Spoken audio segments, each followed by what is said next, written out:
Salam sejahtera, nama saya Joyensi Ruran Rining. Hari ini saya dan rekan-rekan saya akan memperbincangkan tentang belanjawan dan antara perkara-perkara penting yang perlu difokuskan oleh Kerajaan Malaysia. Terlebih dahulu saya akan memperkenalkan kepentingan belanjawan kepada ekonomi Malaysia. Malaysia mengamalkan sistem ekonomi campuran di mana kerajaan dan pasaran bersama memainkan peranan masing-masing dalam pelaksanaan asas ekonomi seperti apa, berapa banyak perlu dikeluarkan, bagaimana ia dikeluarkan, dan untuk siapa ia dikeluarkan. Campur tangan kerajaan dalam urusan ekonomi boleh digolongkan kepada dua kumpulan, yaitu mengadakan peraturan-peraturan untuk memperbaiki mekanisme pasaran, dan yang kedua, campur tangan secara berlangsung dalam urusan menyediakan barangan awam, keluaran barangan strategik, dan mengawal kestabilan ekonomi. Antara perkara penting belanjawan yang perlu difokuskan oleh Kerajaan Malaysia ialah melaksanakan reformasi institusi. Kelemahan utama pengurusan makroekonomi Malaysia adalah salah takbir urus kewangan awam seperti yang ternyata berlaku dalam skandal 50 bilion 1MDB yang diceritakan dalam buku Billion Dollar Wealth. Oleh yang demikian, reformasi institusi adalah perlu untuk meningkatkan ketulusan disiplin fizikal yang bukan sahaja dapat mengelak berulangnya salah laku tetapi dapat memastikan kestabilan makroekonomi dan kemampanan pertumbuhan ekonomi.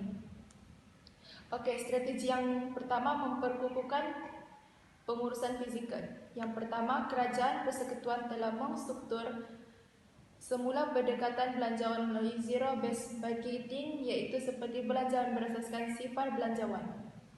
Pendekatan ini meningkatkan berkesanan kecekapan dan penjimatan kerana belanjawan dibuat melalui penilaian matlamat peruntukan dan bukan berdasarkan belanjaan tetapi lalu dan semula belanjaan dan menurut budi bicara akan dirancang dari sifar.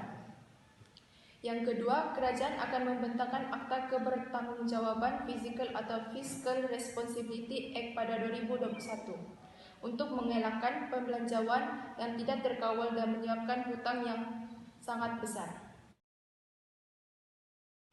Seterusnya, memastikan kesejahteraan rakyat juga perlu difokuskan oleh negara. Peningkatan kesejahteraan sosioekonomi rakyat akan menjadi petunjuk prestasi utama sama ada kerajaan ini berjaya atau sebaliknya. Untuk golongan suri rumah di bawah program edukasi, kerajaan telah memperkenalkan sebuah skim caruman kumpulan wang simpanan pekerjaan KWSP Aisuri. Melalui skim ini, kerajaan akan menyediakan geran padanan RM40 setiap bulan sebagai insentif kepada suami penyayang yang mencarum dengan kadar minimum RM5 sebulan kepada simpanan persaraan istri.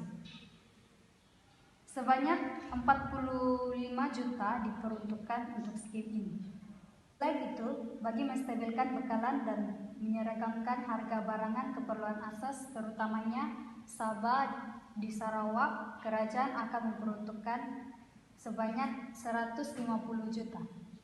Antara barangan yang terlibat adalah tepung gandum, gula bertapis, dan minyak masak dalam paket 1 kg, serta beras tempatan 15%, hancur pack 10 kg. Bagi strategi yang perlu difokuskan ialah menjamin kebajikan dan kualiti hidup. Kerajaan akan meneruskan dan menambah baik bantuan sara hidup dengan memberikan bantuan secara lebih bersasar dan bergantung kepada saiz isi rumah. Isi rumah berpendapatan bulanan 2.000 dan ke bawah akan menerima bantuan berjumlah sebanyak RM1.000.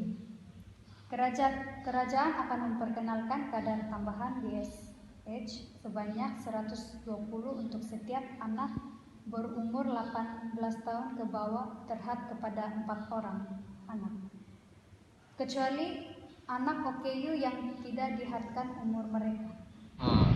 apa yang kalian nampak tadi itu adalah maksud belanjawan, perkara-perkara penting yang perlu kerajaan fokuskan. Faham kan? Untuk penutup video ini, dan maksud saya penutup tajuk ini adalah belanja yang diperuntukkan oleh kerajaan harus digunakan dengan sebaik mungkin dan elakkan membeli untuk kehendak membelilah